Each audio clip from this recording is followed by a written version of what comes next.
श्री गणेशाय नमः. नमस्कार. ज्ञानदर्शन चॅनलवर आपले सहर्ष स्वागत. श्रीमद भागवत गीतेचा आत्मा आणि संत ज्ञानेश्वर माऊलीच्या रसाळ वाणीचा अमृतकुंभ म्हणजे ज्ञानेश्वरी. आज आपण या महाग्रंथातील अत्यंत महत्वाच्या अशा दुसऱ्या अध्यायाला म्हणजे सांख्य योगाला सुरुवात करत आहोत. जेव्हा कुरुक्षेत्रावर अर्जुन मोह आणि विषादाने ग्रासला होता, तेव्हा भगवान श्रीकृष्णांनी त्याला जो उपदेश केला तो म्हणजे हा सांख्ययोग. या अध्यायात माऊलींनी आत्म्याचे अमरत्व, शरीर नश्वर आहे पण आत्मा कसा अविनाशी आहे याचे सुंदर विवेचन केले आहे. स्थितप्रज्ञ लक्षणे, एक आदर्श मनुष्य कसा असावा याचे मार्गदर्शन दिले आहे. कर्तव्याची जाणीव, फलप्राप्तीची इच्छा न धरिता कर्म कसे करावे हे समजावून सांगितले आहे. हा अध्याय म्हणजे केवळ तत्वज्ञान नसून आयुष्यातील कठीण प्रसंगात स्थिर राहण्याची गुरुकिल्ली आहे. चला तर मग माऊलींच्या शब्दातून अनुभवूया हा ज्ञान प्रवास. सादर आहे सार्थ ज्ञानेश्वरी अध्याय दुसरा सांख्ययोग. अध्याय दुसरा सांख्ययोग. श्री गणेशाय नमः. मग संजयो म्हणे राया ते, ऐके तो पार्थो तेथे, शोकाकुल रुदनाते करितू असे.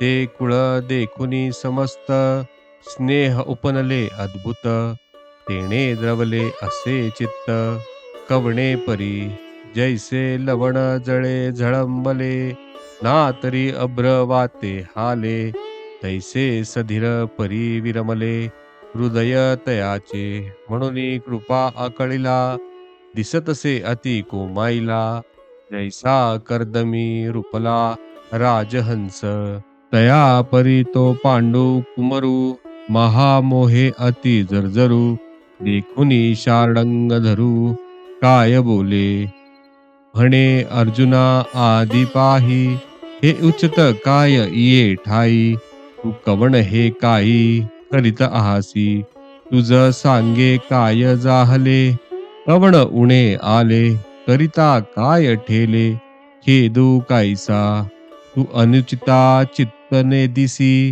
गिरू कही न सांडिसी, तुझे नामे अपयशी दिशा लांगीजे, तू शूरवृत्तीचा ठावो, क्षत्रिया माझी रावो, तुझ्या लाठपणाचा आवो, तीही लोकी. मग संजय धृतराष्ट्र राजास म्हणाला, महाराज ऐका. अर्जुन त्या ठिकाणी शोकाने व्याकुळ होऊन रुदन करू लागला. ते आपले सर्व कुळ पाहून त्याच्या मनात विलक्षण मोह उत्पन्न झाला आणि त्या योगाने त्याचे मन द्रवले. कसे म्हणाल तर पाण्याने ज्याप्रमाणे मीठ विरघळते अथवा वाऱ्याने ज्याप्रमाणे ढग नाहीसे होतात त्याप्रमाणे. तो मोठा धैर्यवान होता तरी त्याच्या हृदयास द्रव आला. जसा राजहंस पक्षी चिखलात रुतल्यावर म्लान दिसतो तसा तो ममतेने व्याकुळ होऊन अगदी म्लान दिसू लागला. त्याप्रमाणे तो अर्जुन महामोहाने ग्रस्त झालेला पाहून भगवान श्रीकृष्ण म्हणाले, अर्जुना, अरे तू अगोदर असे पहा की या प्रसंगी तुला हे शोभते काय?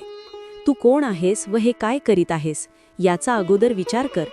तुला काय झाले सांग बरे. कोणते कमी पडले, काय करण्याचे राहिले आणि दुःख कशाकरिता झाले? तू अनुचित गोष्टीकडे कधी लक्ष देत नाहीस व कधीही धीर सोडित नाहीस. तुझे केवळ नाव ऐकूनच अपयश लांब पळून जाते. तू शौर्याचा केवळ निधी व क्षत्रियांचा मुकुटमणी आहेस व तुझा शौर्याचा डंका त्रैलोक्यात गाजत आहे. तुवा संग्रामी हरू जिंकिला, निवात कवचाचा ठावो फेडिला, पवाडा तुवा केला गंधर्वांसी, पाहता तुझे निपाडे, दिसे त्रैलोक्य ही थोकडे, ऐसे पुरुषत्व चोखडे, पार्था तुझे तो तू की आजी येथे, सांडून या वीरवृत्ती ते, अधोमुख रुदनाते करीतू आहासी, विचारी तू अर्जुनू की कारुण्ये की जसी दिनू, सांगपा अंधकारे भानू, ग्रासिला अथी, ना तरी पवनू मेघासी बिहे, की अमृतासी मरण आहे, आहे पा इधनची गिळोनी जाये, पावकाते की लवणेची जळविरे, संसर्गे काळकुट मरे, सांग पा महाफणी दुर्दरे, गिळिजे काई,